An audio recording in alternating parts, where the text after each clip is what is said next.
जलील निजामी साहब यहाँ पर मौजूद है। ये आपको इस बात का इजाज़ है कि आपने एक नज़म लिखी थी कि केसीआर बाय बाय बोलकर, केसीआर बाय बाय, तो अब आप छोटे चिन्ना अन्ना के बारे में भी कुछ लिखिए। चिन्ना अन्ना भी बहुत खुदक रहे हैं।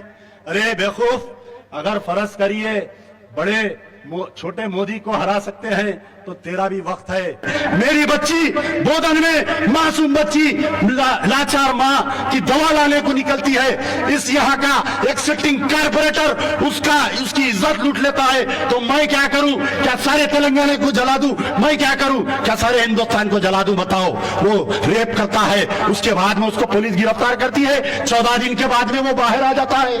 आज बतलाओ, ये यहाँ के कांग्रेस के वजीर आला की राज में एक मुस्लिम लड़की की जो अपने माँ की दवा लाने के लिए निकलती है, उसका अगवा किया जाता है, उसका रेप किया जाता है। बतलाओ, कोई मैं का लाल है जो इस पर आज बोल रहा है तेलंगाना में? अल्लाह ताला अमजदुल्लाह खान को वो ताकत दी, वो आपकी ताकत दी कि मैं गया बोधन, मैं गया जैनूर। बतलाओ, आज बड़े बड़े सरमाएदार है, कोई जेब में हाथ डालने के लिए तैयार नहीं है।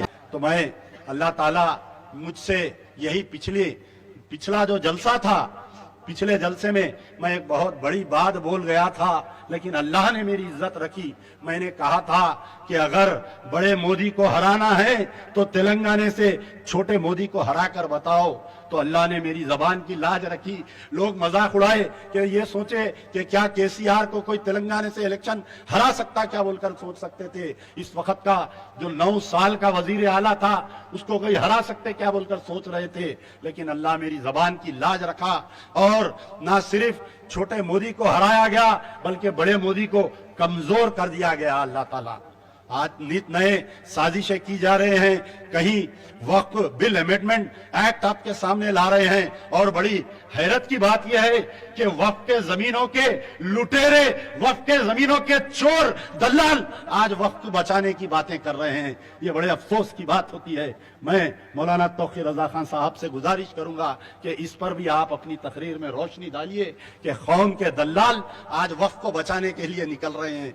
आगे भी और जलसे होंगे, इसका जवाब मुनज़्ज़िम अंदाज में दिया जाएगा। तो मैं इन चंद कलिमात के साथ आपसे रुखसत होता हूं।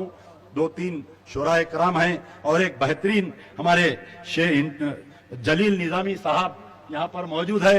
ये आपको इस बात का इजाज़ है कि आपने एक नज़म लिखी थी कि केसीआर बाय बाय बोलकर, केसीआर बाय बाय, तो अब आप छोटे चिन्ना अन्ना के बारे में भी कुछ लिखिए।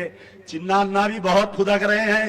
अरे बेवकूफ, अगर फर्ज करिए बड़े छोटे मोदी को हरा सकते हैं तो तेरा भी वक्त है।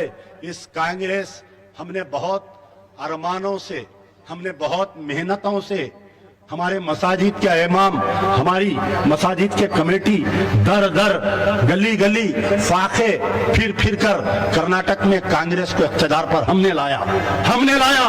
मुसलमान की जूती जिसके सर पर वो वजीर आला, हमने उनको इख्तिदार पर लाया। और यही तेलंगाना में हमने गली गली फिरकर, हमने हर मुकाम पर फिरकर हमने कांग्रेस को इख्तिदार पर लाया। हमने वो कांग्रेस को इख्तिदार पर लाया जो राहुल गांधी की शक्ल में मोहब्बत की दुकान की बात की गई थी। हमने उस कांग्रेस को इख्तिदार पर लाया जिसने, जो प्रियंका गांधी हमारे को मुस्लिम डिक्लेरेशन 5000 करोड़ का वादा किया गया था, हमने वो कांग्रेस को लाया।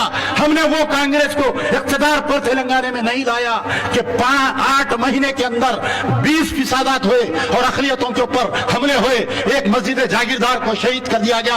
आज यहाँ पर तेलंगाना में जैनूर में क्या वाकया पेश आ रहा है, बड़ा अफसोस होता है। अगर गुजरात पार्ट 2 अगर देखना है तो आओ, मैं दावत देता हूं कि जैनूर में जाओ, जाकर देखो। आज किसी की हिम्मत नहीं हो रही है जबान खोलने की। 140 दुकान जलाए गए, तकरीबन 40 मकानात जल गए। अरे जल जाने दो, सारे दुकानात जल जाने दो, सारे मकानात को जल जाने दो, लेकिन याद रखो एक मसाजिद की तरफ अगर कोई आंख उठाकर देखेगा उसकी आंख हम निकाल देंगे। अगर कोई हाथ उठाकर کر دیکھے گا اس کا ہاتھ ہم نکال دیں گے. آج ہم اتنے لاچار ہو گئے کہ اس کانگریس کے دور میں کہ ہماری 4 مساجد پر ہمارے حملے ہوئے, اور وہ قرآن جس کے لیے مسلمان اپنی جان دے دیتا ہے, اس قرآن کی بیرحمتی کی گئی. کانگریس کا وزیر اعلیٰ آج تقریباً جینور میں فساد ہو کر آج تقریباً 18 دن ہونے کو آ رہا ہے, لیکن آج کی تاریخ تک وہ زبان کھولنے کے لیے راضی نہیں ہے. وہ تمام لوگ کہاں پر ہے جو بڑی باتیں کر رہے تھے؟ کانگریس کے اقلیتی قائدین, شرم آنی چاہیے تم کو.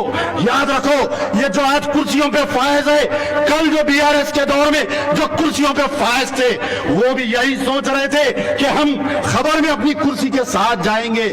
یاد رکھو آج ان کی کیا حالت ہے, گلی کا کتا ان کو نہیں پوچھ رہا ہے. آج جو کرسیوں پہ فائز ہے, آج تمہاری مسجد کو آج حملہ کیا گیا, تمہاری قرآن کی بیرحمتی کی گئی, تم خاموش بیٹھے رہے ہیں گاندھی بھون میں. اللہ تعالیٰ اگر فرض کریے قیامت آئے گی تو سب سے پہلے وہ گاندھی بھون پہ قیامت آئے گی, میں سمجھتا ہوں. تو منہ کھولو, کچھ تو بولو. یہ میرا نعرہ آج کئی دن سے میں کہہ رہا ہوں. خاموش بیٹھے ہوئے ہیں کانگریس کے اقلیتی قائدین. کل تک جو علماء مشائخین 9 سال تک بی آر ایس کے دور میں 9 مساجد کو شہید کیا گیا تلنگانے میں, بڑے شرم کی بات ہے. یہ وہ علماء مشائخین جو اپنی قیادت کے چولے میں چھپے ہوئے تھے, خاموش بیٹھے ہوئے تھے, آج وہ لوگ پھر سے دوبارہ خاموش ہے. مسجد جاگیردار شہید ہو گئی, خاموش بیٹھے ہوئے ہیں. اور تیلگو میڈیا کیا کہہ رہی ہے کہ کسی ایک دلت کی, کسی وہ گونڈ ذات کی, یعنی جو قبائل کی ایک خواتین کے ساتھ بدتمیزی کی گئی, اس لیے یہ فساد کیا گیا. وہ لوگ غصے میں ہیں. میری بچی بودن میں, معصوم بچی لاچار ماں کی دوا لانے کو نکلتی ہے, اس یہاں کا ایک سٹنگ کارپوریٹر اس کی عزت لوٹ لیتا ہے. تو میں کیا کروں؟ کیا سارے تلنگانے کو جلا دوں؟ میں کیا کروں؟ کیا سارے ہندوستان کو جلا دوں؟ بتاؤ. وہ ریپ کرتا ہے, اس کے بعد میں اس کو پولیس گرفتار کرتی ہے, 14 دن کے بعد میں وہ باہر آ جاتا ہے. آج بتلاؤ یہ یہاں کے کانگریس کے وزیر اعلیٰ کی راج میں ایک مسلم لڑکی کی جو اپنے ماں کی دوا لانے کے لیے نکلتی ہے, اس کا اغوا کیا جاتا ہے, اس کا ریپ کیا جاتا ہے. بتلاؤ کوئی مئی کا لال ہے جو اس پر آج بول رہا ہے تلنگانے میں؟